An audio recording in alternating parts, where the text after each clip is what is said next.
Hey there, everybody. Coach Mark here. So, in today's video, I'm going to be talking about what a week of my own training looks like. And if you're wanting to level up your training as a strongman athlete, I do offer one-to-one coaching. It's what I do full time. Odds are really good. I'd love to work with you. With that being said, let's get into it. So, as far as my training goes, I am training 3 times a week right now, and I'm doing a lower, upper, and full body split. My lower and upper focus days are my pseudo max effort days, that's the intensive focus, and then my full body days, that developmental, which is what I use in place of dynamic effort in my little iteration of the conjugate method. And right now, what I'm focusing on is leg strength, upper back, kind of just volume and hypertrophy, as well as just upper body pressing in general. So really, I should say upper body volume and hypertrophy work. And then I'm also wanting to push my conditioning. Obviously, these are 3 very different goals, but you can train for all of them concurrently, especially because I'm not on a specific time crunch. I don't have a competition coming up. I have the luxury of being able to push multiple dimensions of fitness at once, and with the conjugate method, even more so. So day 1 is my lower intensive day, and the key lifts here are 10 dang extensions, the axle deadlift, SSB, deadlift stance good mornings, chest supported rows, adductor machine, axle curls, and then the air bike to finish off the day. Now the reason why I'm doing what I'm doing here is I want to build my axle deadlift to 600 pounds, as I've actually never pulled 600 on the axle before, as well as addressing various weak links that I know I have, such as my adductors, my grip to a point, and my upper back. So day 1, lower intensive. We start the session off with what's called a 10 dang extension. Then I move into axle deads, SSB deadlift stance good mornings, a chest supported row, the adductor machine, axle curls, and the air bike to finish the day off. Now the exercise order is important here. I start with those extensions specifically to prime my posterior chain for heavy deadlifts, and that way I don't need to take as many warm-up sets on my deads. And the long-term goal is to build to a 600-pound axle deadlift from the floor.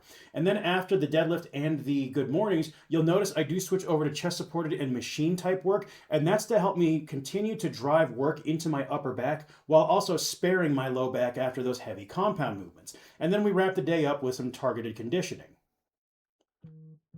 So first and foremost is that 10 dang extension. So this is essentially a Zercher triple extension, and you'll notice I actually have pipes right here that are about 60 inches off the ground. So the goal is to get triple extension and hit the pipes. The pipes give me a good external target. That way I focus more on vertical rather than horizontal extension. This is going to help with loading performance as well as just a good explosive triple extension exercise. 10 dang is a Filipino term. It just means an older man, matatang dang, or what it really means in this context is it's just a term for a fighting rooster, specifically one that's been around the block a few times, and well, I've been at this for a hot minute, so there you go. Sounds kind of cool anyways.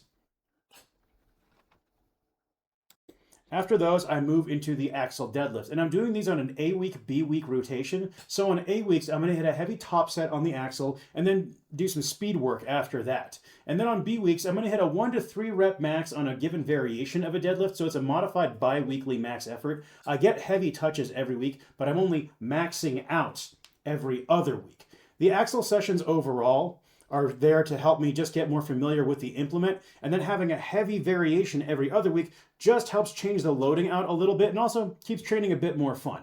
Again, long term here, I want to get to 600 or more. My old PR on the axle deadlift is 570, but that was set a few years back, and I haven't really gone for any maxes on the axle deadlift in quite some time, but all my other variations are quite a bit stronger right now.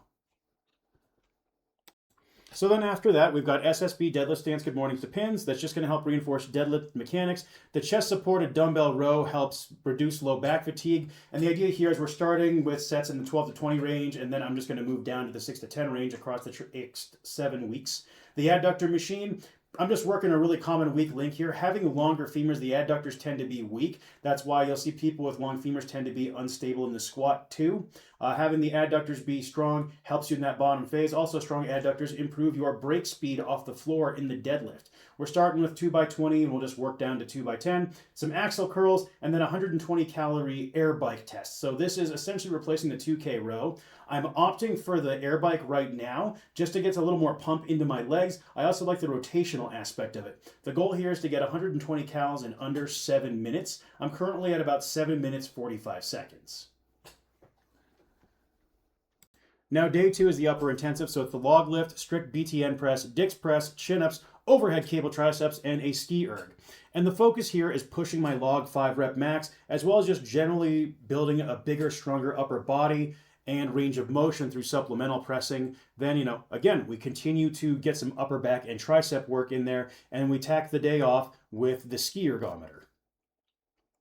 Now, with the log, I picked this because it's just one of the most important lifts for a strongman athlete. My goal here is to improve my 5 rep max. Now, the reason I'm opting for a 5 RM is specifically because it does make inroads into mass gain while still being low enough in the rep range that I'm going to have fun, get that neurological benefit. And my goal is to get over 200 pounds for a set of 5 on the push press. I've done more weight with a push or split jerk, but right now I'm focusing on the push press. And then for everything else, I'm doing a seated behind the neck press, and I like this because it's an extended range of motion, whereas the log is a partial range of motion. That way I can preserve my mobility. Additionally, I'm opting for an axle here over a barbell, just for comfort's sake, nothing fancy. And then overall, I find that the BTN press, if your shoulders tolerate it, is just one of the better all-around upper body developers. I also like that the rack position on it is very natural because it rests on the traps. Then it's a Dix press, which is essentially the Strongman JM press. Phenomenal tricep developer. Some chin-ups, and what I'm doing here is a slightly different protocol. I'm doing 20 sets at the top of every 30 seconds, so it's really a 9.5-minute workout. Once I can hit 60 reps, that's 20 sets of 3, using that time constraint, I'll start adding load. Then I wrap up with some overhead cable triceps and a 1 kilometer ski erg as opposed to what would normally be a 2 kilometer. And the reason why is just to help manage tricep fatigue across the training week. And then last but not least is the full body developmental day here. We've got a high bar back squat, the Dawn press, which is a 40-degree incline 2-board press, pendlay rows, dumbbell bench, press downs, and a dumbbell hammer curl.